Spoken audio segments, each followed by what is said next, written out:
इमाम फखरुद्दीन राजी रहमतुल्लाह ताला ने एक बड़ी प्यारी हदीस लिखी है। कहते हैं नबी पाक सल्लल्लाहु अलैहि वसल्लम के पास एक शख्स आया। उसने कहा या रसूलल्लाह मैंने कलमा पढ़ना है पर चार चीजें हैं जो मुझसे छूटती नहीं और आप उनको हराम कहते हैं,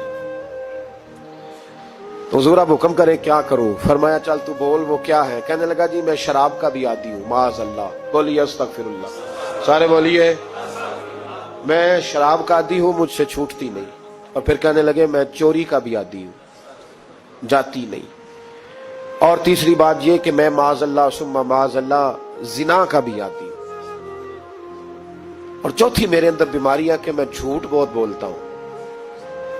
ये आदतें छूटती नहीं, मैं इनके होते हुए कलमा कैसे पढ़ूं। आपके दीन में ये शदीद बुरी चीजें और मुझसे छूटती नहीं, तो क्या हुक्म है। मेरे महबूब अलैहिस्सलाम को अल्लाह ने बड़ी हिकमत अता फरमाई, बड़ा नवाजा है नबी पाक ने।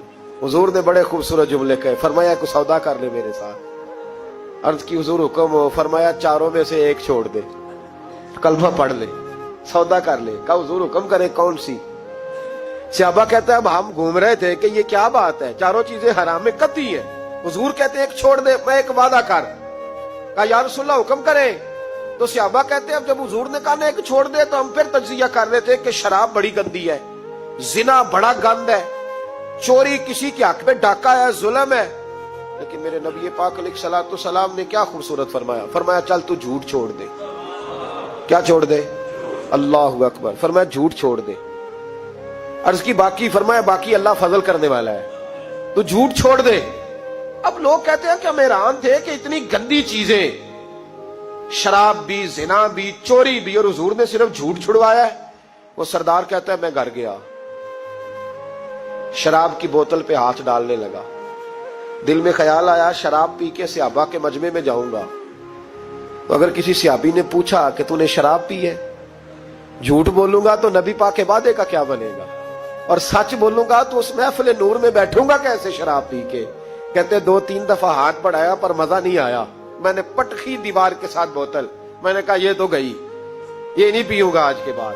कहते फिर मैं बाहर निकला उस औरत के पास रात गुजारने जहां मुंह काला करना था। कहते हैं जब पहुंचा तो उसने पहला सवाल पूछा। कहने लगी सुना है तू कलमा पढ़ गया है। कहते बस वजूद चकनाचूर हो गया। कहते बिजलियां दौड़ गई। मैंने कहा अगर झूठ बोलूं तो हुजूर के वादे का क्या बनेगा। महबूब ने कहा झूठ नहीं बोलना, अगर सच बोलूं तो फिर इसके करीब कैसे जाऊं। कहते वहां से भी लौट आया। अब मेरी जिना की आदत भी गई। अगली शाम हुई तो सामने माल पड़ा था एक आदमी का। वो आदमी काफिल था, उस पे हाथ डालने लगा तो दिल में ख्याल आया ये सवेरे तफ्तीश भी करेगा। अगर पूछता पूछता मुझ तक आ गया कि तूने तो नहीं चोरी की, तो झूठ तो मैं बोल ही नहीं सकता, हुजूर से वादा किया है, और सच बोलूंगा तो मेरी आबरू क्या बचेगी। कहते शाम एक दिन में गया, अगले दिन की शाम हुई तो सिर्फ सच की आदत अपनाई, मेरा जिना भी गया, मेरी चोरी भी गई, मेरी शराब कबाब भी गए। कहते तीसरे जाके दरवाजा रसूल पे बैठा। सहाबा बाकी अपना काम करते रहे, मैं सिर्फ मुस्तफा का चेहरा तकता रहा। मैं बस चेहरा तकता रहा। देर हो गई तो एक सहाबी कहने लगे क्या देख रहे हो। तो मैंने कहा इस रसूल का कमाल देख रहा हूं, इस महबूब का कमाल देख रहा हूं। एक झूठ छुड़वाया है तो रब करीम ने मुझे सारे तकवे अता फरमा दी।